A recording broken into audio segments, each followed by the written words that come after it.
जी अस्सलाम वालेकुम वीवर्स। मैं इस वक्त चक नंबर 14 9 बाटियाँ वाला अहमद जनरल हॉस्पिटल में मौजूद हूँ और आज हम एक बहुत अहम मौजू के ऊपर डिस्कस करने जा रहे हैं। मेरे साथ डॉक्टर मोहम्मद इमरान साहब मौजूद हैं। पिछले दिनों में एक वाक़या पेश आया है जिसमें कोई तकरीबन 70 के लगभग मरीज़ जो हैं वो आँखों की बिनाई से महरूम हो गए और वो इंजेक्शन क्या था, वो किस तरह कहाँ पे कोई मामले पेश आए, गलती किसकी थी और कैसे वो आया, उस टॉपिक के ऊपर हम इंशाल्लाह बात करने जा रहे हैं। और आप लोग हमारे साथ रहिएगा ताकि आपको ये पूरी तरह जो है हम इसकी डिटेल बता दें। डॉक्टर साहब अस्सलाम वालेकुम। अस्सलाम जी। सर कैसे हैं आप? अल्हम्दुलिल्लाह, आप सुनाए ठीक?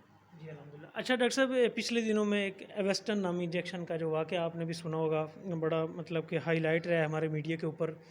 तो ये सर हमारे जो व्यूवर्स हैं इनको बताइएगा, ये इंजेक्शन है क्या, ये किसके लिए इस्तेमाल होता है और इसके साइड इफ़ेक्ट्स क्या हैं, और ये जो सारा वाक़या है ये काइंडली आप अपनी ज़रा मेडिकली उस हिस्ट्री में और उसके मुताबिक ज़रा बताइएगा। जी, इंजेक्शन एवेस्टन जो है ना, इसका जो फार्मूला है उसको कहते हैं बेवेसिज़ुमाब। तो ये जो इंजेक्शन है ये काफ़ी दिन पहले या काफ़ी साल पहले लॉन्च हुआ था और एफडीए होती है एक कंपनी जो इस ड्रग को अप्रूव करती है।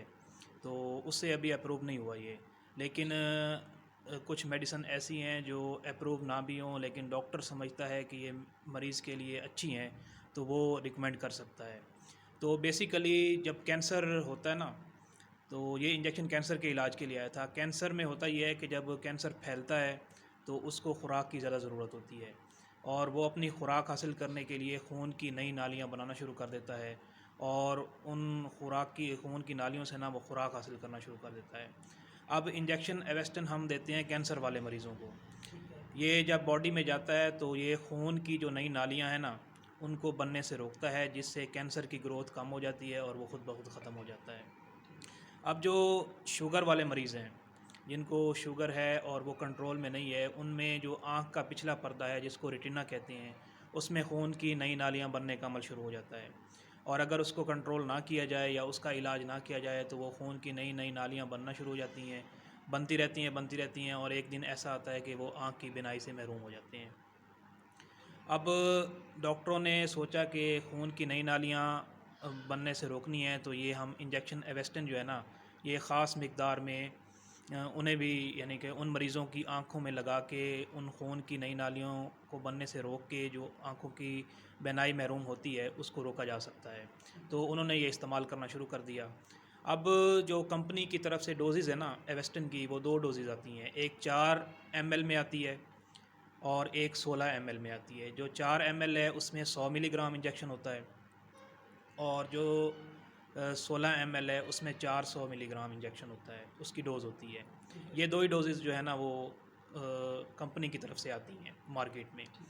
लेकिन आँख को ज़रूरत होती है 1.25 मिलीग्राम की और आधे सीसी से ज़्यादा हम आँख में दे ही नहीं सकते क्योंकि छोटा हिस्सा है, इससे ज़्यादा सीसी देंगे तो वो आँख को डिस्टर्ब करेगा।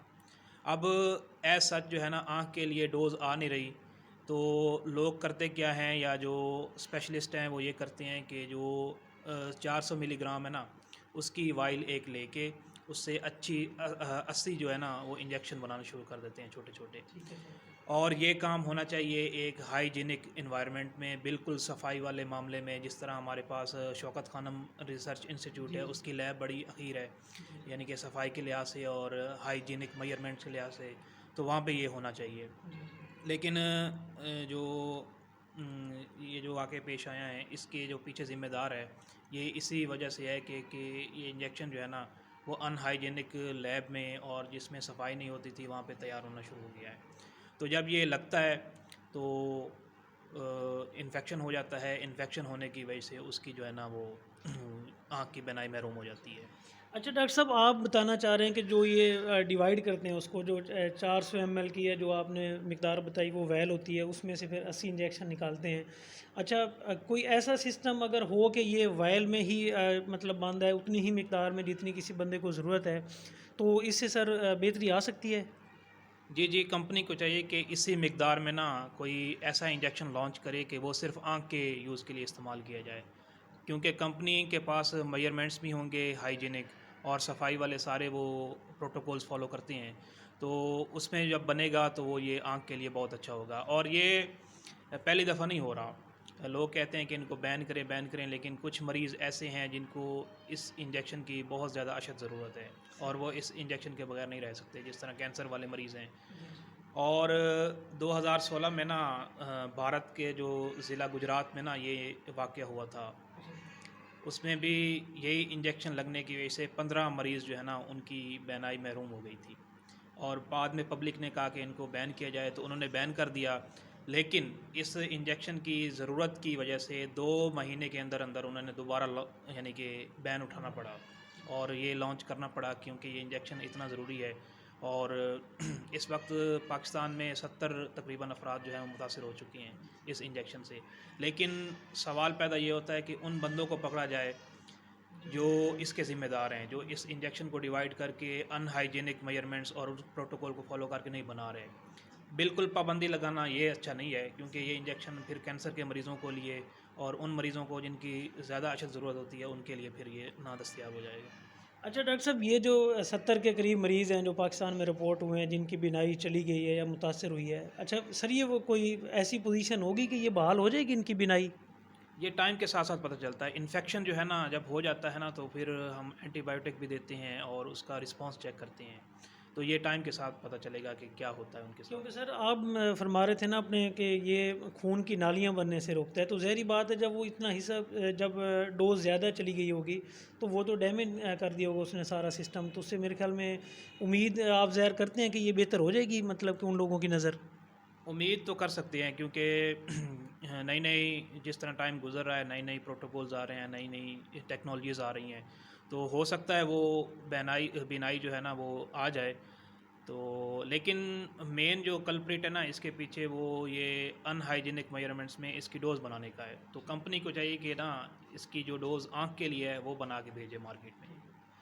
अच्छा व्यूअर्स, आप लोगों ने डॉक्टर मोहम्मद इमरान साहब की गुफ्तगू सुनी, बड़ी ज़बरदस्त और प्यारी गुफ्तगू उन्होंने फरमाई है। वो कह रहे थे कि मसला मेडिसन में नहीं है, इसकी ओवर डोजिंग में हो सकता है, लेकिन जो ये शिफ्ट करते हैं एक वायल से फिर आगे ज़्यादा मकदार में इंजेक्शन निकालते हैं, वो जो इन्वायरमेंट होता है वो हाइजीनिक ऐसा मतलब कि ज़बरदस्त किस्म का होना चाहिए कि कम अज़ कम वहाँ पे जो है सफाई सुथराई का निज़ाम अगर अच्छा हो तो इस इन्फेक्शन से बचा जा सकता है। ये हमारी आज की वीडियो थी, मुझे उम्मीद है कि आपको अच्छी लगी होगी। मज़ीद इस तरह की वीडियो देखने के लिए हमारे साथ जुड़े रहिए, हमारे चैनल को सब्सक्राइब कर दीजिएगा और बेल आइकन को ज़रूर प्रेस कर दें ताकि नई आने वाली वीडियोज़ आप तक पहुँच सकें। शुक्रिया।